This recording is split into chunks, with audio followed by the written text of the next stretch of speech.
Dear friends, this is an autotransformer. An autotransformer is a type of electrical transformer that uses a single winding for both the primary and secondary circuit. Unlike traditional transformers with separate windings, this single winding serves as both the input and output. That means there is no electrical isolation between the two circuits. It transfers power through a combination of electromagnetic induction and electrical conduction. The autotransformer here shown is I am using to control the FCU motor. It's a single phase motor. So in order to make it a 3-speed motor, we are using this autotransformer. So let's start the discussion.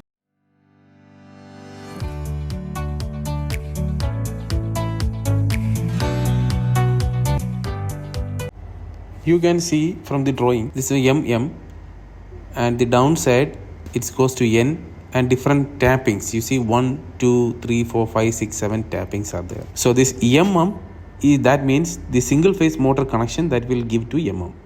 And the other points, we will give the power supply, input power supply, that is N for neutral. And this 1 to 7 are different tappings for the autotransformer. The 3-speed control in this motor is achieved by tapping into 3 different voltage levels from the autotransformer to vary the voltage supply to the motor. So in this autotransformer, we have 7 tappings. We can give to any 3 taps. That is, we can give to 1, we can give to 4, we can give to 7. That is any combination. From 1 to 7, the resistance of each winding, that is each tap windings will be different. Now in the multimeter, we will turn it to resistance position. From here, we will measure the resistance. You see the first points, that is M and the N. M and the N points is getting 0 value, and the second M and the N showing around 26 ohms.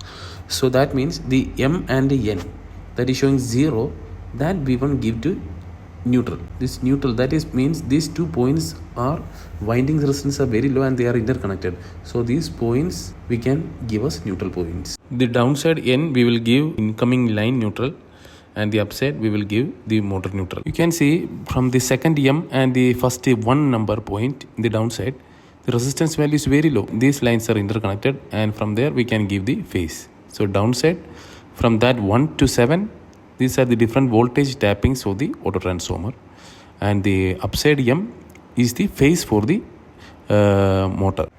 Now I will show you the resistance values of each tappings. First tapping, you see from the neutral with the first number 1, the resistance value showing around 26 ohms, and the second one showing it's around 29.8 ohms. The third one you can see it's showing 32 ohms, and the fourth one it's around 34.5, and the fifth one you can see it's around 38.5, and the sixth one it's around 45.3 ohms, and the last one, 7th one, it's 52.4 ohms. Now here we will discuss about how the connections are going to be given. Here we have one thermostat which will give 3 speed to the single speed blower motor through autotransformer. Based on the selection from thermostat, the autotransformer will reduce the voltage to the single phase blower motor and will reduce the speed. You can see from here, from the thermostat, you can select any speed. Speed selection is directly given to the autotransformer, and from the autotransformer, it is giving the required speed to the blower motor.